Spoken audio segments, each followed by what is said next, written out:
What is up, guys? It is Quinn here back with the Fantasy Playmakers, and today I'm going to be talking about players who I think are heading into make or break seasons. So, for whatever reason, I think, these players heading in 2022, their trajectory is either really going to skyrocket or either stay high, or, there's a decent chance that their value just totally tanks. So, these are very impactful seasons for them as players, but also in terms of fantasy football. So I'll be going through 6 players who I think are heading into these make or break seasons. And let's just jump right into the first one. I'll kind of be going in order of ADP.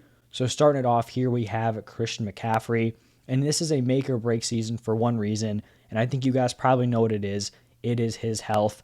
When CMC is on the field, he is the number one fantasy running back. There's really no debating that. From 2018 to 2020, these are his PPR point per game averages. 24.1, 29.4, and 30.1. The man is just a locked-in, high-end running back one when he is on the field. The problem is he has only appeared in 10 games over the last 2 seasons, so it's great if he's a high-end RB1, but if he's not in your lineup, he's kind of a wasted pick, and he's not helping you bring home those championships. The good thing is that health really hasn't been a problem for him. You look back at his college career, was very available then, and then he actually played in all 16 games in his first 3 seasons. So really, he kind of just hit this wall and then started missing these games. I think it's, rational to believe that he is not injury prone. He's kind of just gotten unlucky. And if McCaffrey can stay healthy through 2022, he's going to firmly establish himself as the fantasy running back one. I have him as my RB1. I know a lot of people are kind of scared off by him. That's totally fine. If you're someone who's like, I don't want the injury risk, I understand that. I'm not hating on that, but I think if he can stay healthy, there's probably not going to be much of a debate heading into 2023. He will be the guy for almost every single person, almost in the same way that JT is kind of like the locked-in number one heading into the 2022 season. On the other side, if he goes through another season with a few different injuries, or maybe he has, unfortunately one serious one, it's really hard to imagine him being a first-round fantasy pick again, because I also think it would be hard to imagine, 3 straight years of injuries that the Panthers or whatever team he'd be on are like, okay, this guy's getting a workhorse role, because 3 straight years of injuries, that would just really kind of tank his fantasy value and I think his overall workload in the NFL. So CMC, make or break season for him. Health is a big factor there. The second player is going to be Tyreek Hill, and he has been a high-end wide receiver one over the last 4 seasons. But the different thing for him here is that he'll be on a new team, traded to the Dolphins, and I'm personally finding a little bit difficult to evaluate Tyreek Hill for fantasy football. We know he has the talent. We know he can be a high-end wide receiver one, but we just don't know how he's going to fit into this situation. Is this a spot where, the drop-off in offense hurts his production?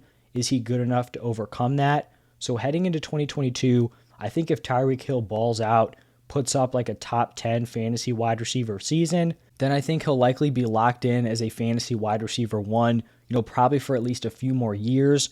But if he kind of has an underwhelming season, maybe puts up like high to mid-end wide receiver two production, he's 28 years old, it would kind of be tough to picture him, being selected as like a top 10, top 12 guy again, because you have Jalen Waddle ascending. If he didn't show it this year, you'd imagine as Waddle starts to take over, Tyreek Hill would start to regress a little bit as that age continues to go up. So I think this is the season where Tyreek Hill either establishes that he is still, an elite fantasy upside player, or maybe he just kind of slowly fades back into like wide receiver 2 territory. So I think that's what we're going to learn about Tyreek Hill here in 2022.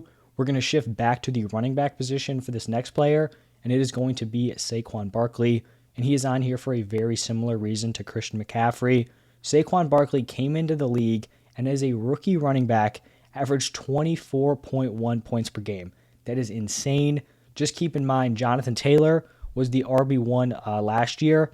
Jonathan Taylor only averaged 21.9, and that's a very solid season. Saquon Barkley averaged over 2 points per game more in his first NFL year. We know that when Saquon Barkley is healthy, the dude is an absolute monster, both just real-life NFL and for fantasy football. The problem is, as you guys all know, he really hasn't been healthy since that rookie season. He has dealt with 3 straight injury-riddled years, So this is kind of Saquon's chance to either lock himself back in as an elite fantasy running back one, or this is kind of the spot where if he goes down again with injury, or even, stays healthy, but doesn't really look like his, former prime self, I feel like his fantasy value will likely only continue to fall. I'm someone who believes in Saquon this year. I think I'm going to have a lot of shares of him. So hopefully he's able to stay healthy and returns to that prime workhorse we saw in his rookie season. Now going back to the wide receiver spot, we're going to talk about Michael Thomas. And honestly, at this point in the offseason, I feel like Michael Thomas is a total mystery to probably everyone. So he goes out in 2019, has that record-setting season, averages 23.4 fantasy points per game. Everyone's hyped about him, coming into 2022. He's going as probably a top 5 pick in most leagues. You could even see him going number 4, number 3. I mean, it made sense after that insane season he did have, but then he honestly was pretty brutal. He was playing through an ankle injury basically all season, was really struggling. And then heading into 22, we're like, how do we evaluate this guy? We knew he wasn't going to start off the season healthy, but he was still draftable because I think they were anticipating he'd miss 6 weeks. Then he ends up missing the entire season. Doesn't suit up in 2021 with that same ankle injury. So now Michael Thomas's ADP is sitting at a early 6th round pick. And this is kind of a weird spot. I think that's a great value for Michael Thomas, but there's also a lot of risk there because we just do not know what is going on with his health. It could totally turn into just basically a 0 in your lineup and be a wasted pick. According to the Saints head coach Dennis Allen, Michael Thomas is still not ready to practice. And it's this weird spot where he's been dealing with this injury since 2022. And if he's still not fully healthy from it, is Michael Thomas ever going to be close to the same guy? So it is very possible Michael Thomas just kind of fades away and isn't really fantasy relevant after this year if he can't come back from that ankle injury. But it's also possible he gets himself fully right. And I mean, honestly, he could reestablish himself as a fantasy wide receiver one. I know he kind of gets hated on a little bit, turned into a meme, slant boy, all this stuff. But Michael Thomas is an insanely talented wide receiver. And I do think if he's healthy, he could be a wide receiver one. So that's kind of just a risk you're going to have to take if you're considering drafting Michael Thomas. Personally, I think, his ceiling far outweighs him being a 0 in your lineup, but that's just me. Everyone can kind of evaluate that differently. Now we're going to be talking about Cam Akers here, and I think this is a clear make or break season for Cam Akers.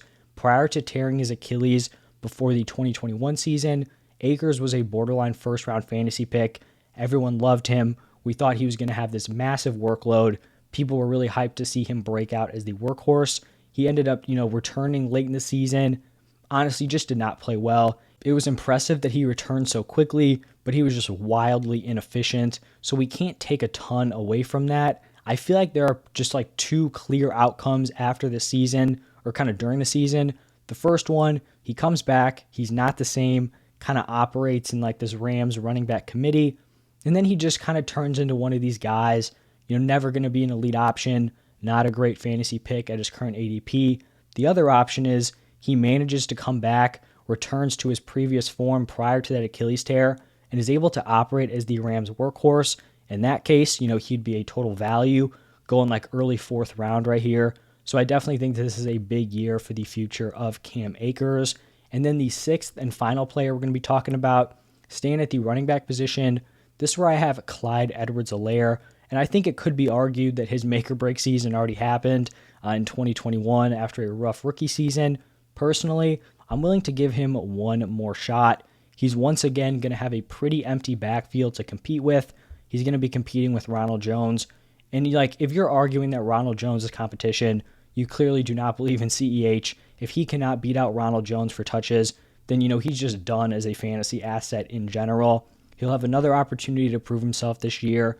CEH has the 1st round draft capital. He can operate as a 3-down back. We know he's a solid pass catcher. He'll be on a high-scoring offense. Everything is there for him to succeed. So if he cannot get it done this year, I just don't think it's going to happen. But if he can kind of turn in a mid-tier running back to finish, he may not be the elite RB1 we thought we could have had, but he can definitely take a big jump from where he's being drafted at now, which is a mid to low end RB3. So those are my 6 players who I think are heading into make or break years. Let me know what you guys think about these players down below in the comment section. Do you feel strongly that one of these guys is going to really ball out, improve their value, or maybe the other way around? You think one of these guys is really going to fall off? Let me know down below. If you enjoyed the video, do me a huge favor, hit that like button and subscribe to the channel. As always, thank you for stopping by, and I'll see you guys in the next one.